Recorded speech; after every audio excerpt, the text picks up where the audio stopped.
je disais, nous arrêtons seulement dans on peut périr par manque de connaissances. Or, si nous continuons les textes de Osée 14, nous verrons que Dieu dit, parce que tu as rejeté la connaissance, je te rejette aussi. Jésus-Christ n'était pas venu juste pour juste pour mourir à la croix, mais il était venu pour nous apporter la connaissance.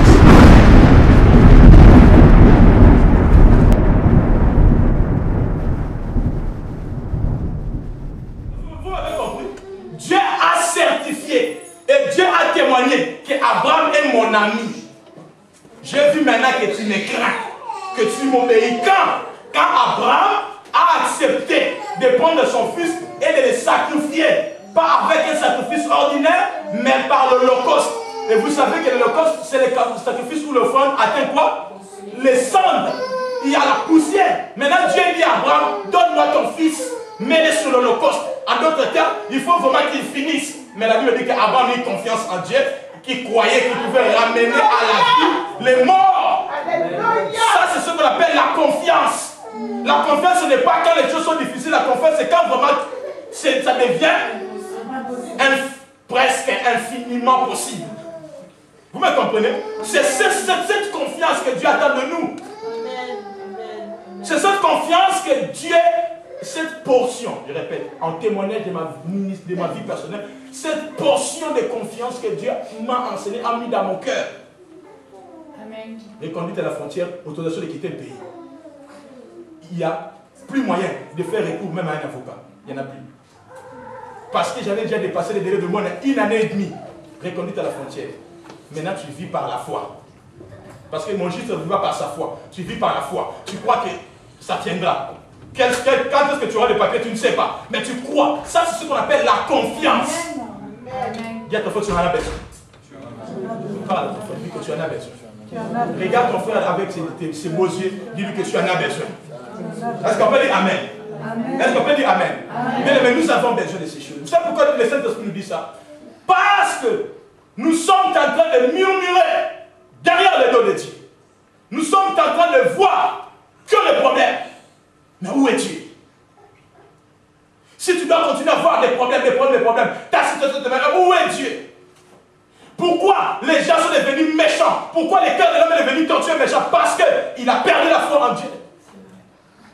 Parce que celui qui a foi en Dieu fera les œuvres de l'amour. Amen. Celui qui a foi en Dieu révélera les œuvres de l'amour. Amen. Si je crois en Dieu, je dois manifester la nature de Dieu. Amen. Est-ce que tu dis Amen? Amen? Mais si je n'ai pas foi en Dieu, je ferai des choses qui sont contraires à la parole de Dieu. Parce que les jours où Israël a perdu la foi en Dieu, il a ordonné à Aaron, fabrique-nous, fais-nous, fabrique-nous, fais-nous, le veau d'or. Le veau d'or représentait la richesse. Quelqu'un peut dire Amen. Amen. Ils ont fait l'équipe de veau d'or. Pourquoi? Ils ont perdu la foi en Dieu. En perdant la foi en Dieu, ils ont perdu la nature de Dieu qui est l'amour. Dans tous les commandements, il n'y a qu'un seul. Donc Dieu dit, c'est l'amour. D'où celui qui a la foi doit automatiquement avoir les œuvres de l'amour. Amen. Quelqu'un peut dire Amen. Amen. Quelqu'un peut dire Amen. Amen. Quelqu'un peut dire Amen. Amen. Dis à ton frère, Dieu veut que tu aies l'attitude de la foi. Quelqu'un peut dire Amen. Amen. Quelqu'un peut dire Amen. Amen. Première connotation, c'est la confiance. Deuxième connotation de l'expression mettre sa tête sur une pierre. Oh, ça c'est une belle expression. Dis à ton frère, je ne mettrai pas ma tête sur quoi.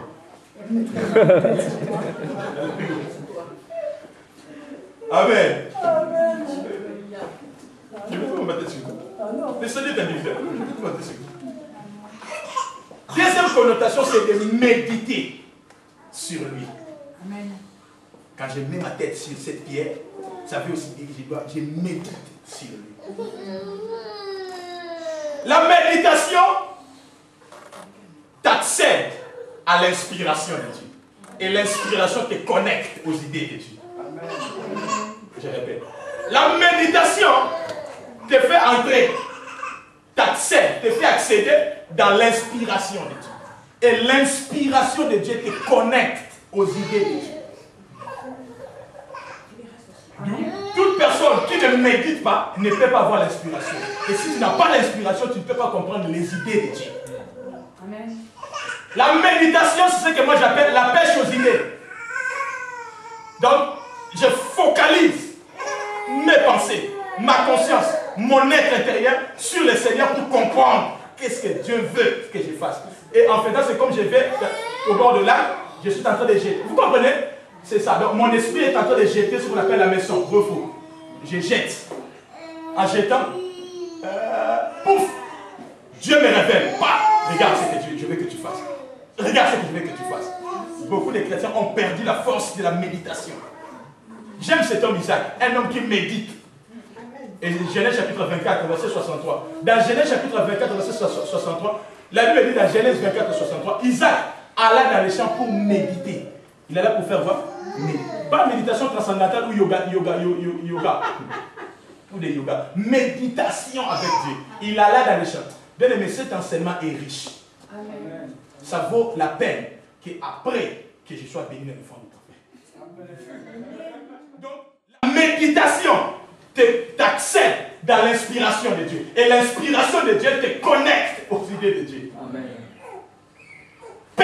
Si tu perds la force de la méditation, tu loupes l'inspiration. Et si tu loupes l'inspiration, tu deviens inaccessible aux idées de Dieu. Dieu ne peut pas te révéler ses idées, ce qu'il pense au moment-là. Tel que tu es assis et tel que je suis debout, là tout de suite, il y a une chose. Il y a toujours quelque chose que Dieu a à te révéler. Il y a une pensée, il y a quelque chose que Dieu pense sur toi. Amen. Et pour comprendre ça, tu dois entrer dans la méditation. Isaac alla dans les champs pour méditer. Et la Bible dit, pour la suite, la Bible dit, j'aime ça. Il dit, et il leva les yeux et il vit Rebecca. D'où ça veut dire ceci. Il est parti, il a eu l'inspiration, il a eu les idées. Quand il a eu les idées, après d'avoir eu les idées, ses yeux se sont ouverts pour voir sa femme qui est venue. Amen. Amen. Tu mets ta tête sur la pierre, ça veut dire que tu te confies à Dieu, tu t'appuies sur Dieu. Est-ce que tu peux dire Amen? Amen. Tu t'appuies sur le Seigneur. À t'appuyer sur le Seigneur, Dieu s'engage, comme dans un contrat, à subvenir à tes besoins. Amen. À combattre dans ton camp. C'est ça que tu dis Amen. Amen. Il vient combattre dans ton camp. Pourquoi? Parce que tu t'appuies sur lui. Tu t'appuies sur lui. C'est ce qu'on appelle la confiance. Tu t'appuies sur lui. Peu importe ce que les gens peuvent dire. Pendant que les gens parlent, toi tu t'appuies sur Dieu. Les gens disent n'importe quoi sur toi, tu t'appuies sur Dieu. Les gens parlent mal sur toi, tu t'appuies sur Dieu. Les gens disent que ça ne pas, tu t'appuies sur Dieu. J'ai dit d'accord, ok, continue à t'appuyer sur moi, à t'appuyer sur moi, à t'appuyer sur moi. Pendant que les gens parlent. Quand ils vont finir de parler, maintenant moi je vais parler. Parce que je vous ai dit que quand ça finit, les choses commencent avec Dieu. Quand les gens parlent, ils parlent pas. Tu t'appuies sur Dieu, ils parlent, tu t'appuies sur Dieu. Ok, maintenant je dis d'accord. L'homme quand il pleure et pleure, après il a fini de pleurer, qu'est-ce qu'il fait? Il dort. Ok. Maintenant quand ils vont finir de parler, maintenant moi, donc, quand l'homme finit de passer, il est fatigué. Ok, maintenant moi je vais entrer en action. Amen. Maintenant Dieu entre en action contre toi quand tu es fatigué. Ah! Quelqu'un peut dire Amen. Amen. Difficile. Dis à ton frère, tu dois t'appuyer sur le Seigneur. Tu dois t'appuyer sur le Seigneur. Dis-lui, tu dois t'appuyer sur le Seigneur. Je vais revenir sur l'appui. La Bible dit que Paul et Barnabas, dans Actes chapitre 14, oui, Actes chapitre 14, verset 1 à 3, la Bible dit qu'ils s'appuyaient sur le Seigneur. Si vous lisez bien ce passage, c'est merveilleux. La Bible dit qu'il s'appuyait, j'ai dit ça hier la nuit, il s'appuyait sur le Seigneur et le Seigneur témoignait sa parole par des miracles. Pourquoi? Il s'était appuyé sur le Seigneur, alors Dieu commence à révéler sa parole par des miracles. Il s'appuie, Dieu révèle par des miracles. Est-ce qu'on peut dire Amen? Amen. Est-ce qu'on peut dire Amen? Amen. Dans 1 Samuel chapitre 23, verset 2 à 5. Dans 1 Samuel chapitre 23, verset 2 à 5, la Bible dit que David, avant d'aller au combat, la Bible dit qu'il consulta l'Éternel. Ça veut dire qu'il s'appuie sur Dieu. Oh Église, réveillons-nous s'il vous plaît. Je vous cite, réveillons-nous. Nous avons un grand et un Dieu tout-puissant. Amen. Avant d'aller au combat, il consultait, il dit Seigneur, poursuivrai-je? Dieu dit oui, tu vas poursuivre. Mais les gens qui étaient avec David, lisez bien l'histoire, 1 Samuel chapitre 23. Les gens qui étaient avec David, eux, ils ne savaient pas ce que Dieu a dit à David. Ils ne comprennent pas la connexion de Dieu avec David, avec Dieu. Et ils disent à David, nous voici remplis de crainte. David repart par à Dieu, il dit Seigneur, poursuivrai, il dit oui. Maintenant Dieu lui aurait dit, tout par derrière. Amen. Et Dieu lui explique comment il va vaincre. Au lieu d'affronter ton ennemi de devant, passe par derrière. Oh, Dieu passe par derrière. Okay. Écoutez ce que David dit. David a pris les mêmes gens qui étaient craintifs là. Il les a pris encore pour les amener à la guerre. Pourquoi? Parce que David est conscient que comme Dieu a déjà confirmé la victoire, votre crainte là sera humiliée. Amen. J'entends quelqu'un dire Amen. J'entends quelqu'un dire Amen. Amen. Dans Actes chapitre 4, est-ce que ça vous plaît d'abord? Amen. Est-ce que ça vous plaît d'abord? Dans Actes chapitre 4, verset 19 à 20, dans Actes chapitre 4, verset 19 à 20, les disciples s'appuyaient sur Jésus. Ils ont dit quoi? Nous ne pouvons ne pas parler. Verset 19 d'abord, ils ont dit, jugez vous-même. Devons-nous obéir à Dieu ou aux hommes? Et puis il dit, nous ne pouvons ne pas parler de ce que nous avons vu et entendu. D'où, si nous parlons ainsi, c'est parce que nous avons vu et entendu, nous nous appuyons sur des choses que nous avons vues et entendues. Et la deuxième connotation de ce que je suis en train de parler ici, c'est quoi? C'est qu'il faut que tu puisses méditer sur le Seigneur. Il y a des fois quand tu vois des problèmes être en train de surgir, en train de s'élever dans ta vie, frère, ne réagis pas trop vite avec la chair. Vous savez, la Bible dit que c'est dans la pression du lait qui sort la crème. Vous avez déjà lu ça? Proverbe. Pression du lait qui sort la crème. Ça dit, le diable est malin. Dans les problèmes, il augmente le fait des problèmes. Pour que le premier mot qui sort de ta bouche soit qu'il ouvre la porte. Avant de parler, la Bible dit quoi? Celui qui est lent, prompt à parler, pêche, a la facilité de pécher, mais celui qui est lent à répondre est un homme sage. Au lieu de réagir vite, reste tranquille. Regardez. Maître, nous sommes en train de mourir, nous sommes en train de mourir. Jésus s'élève, il ne panique pas. Non. Il s'élève, il menace la tempête. Amen. Pause. Il reste tranquille. Tout le monde est en train de regarder. Et ils sont étonnés, ils disent, quel est celui-ci à qui même obéit ça? La même. Ça veut dire, au lieu de vouloir, oh, j'aime Jésus. J'aime Jésus. Dites avec moi, j'aime Jésus.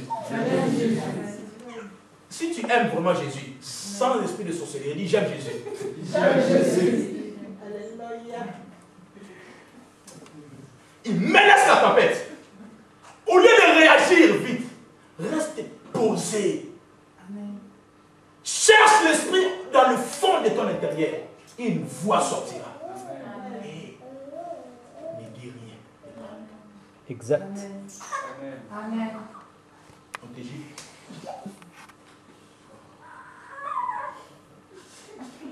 Alléluia. Amen. Quelqu'un me dit Amen. Amen. Dans ta nature ancienne, c'était au juif. Il n'y a pas de. La même pierre que Jacob s'était mise des choses qui n'a pas fait de là sur sa vie. Non. Non. Tu veux réagir. Je t'adore, Seigneur. La même mec qui a voulu réagir. Oh, tu es le Dieu d'amour. Ça humilie les diables. Exact. Parce que les diables s'attendent à ces choses-là. Il veut t'exciter à la colère. Alors tu restes posé. Exact. Tu médites sur Dieu. Quelqu'un peut dire Amen. Quelqu'un peut dire Amen. Amen. Psaume chapitre 63. Donc dis à ton frère, sois un homme ou une femme de méditation. Sois une femme de méditation. La méditation n'est pas lire la Bible seulement, la méditation c'est focaliser ses pensées sur ce que Jésus a dit, et ce que Jésus est et ce qu'il peut faire.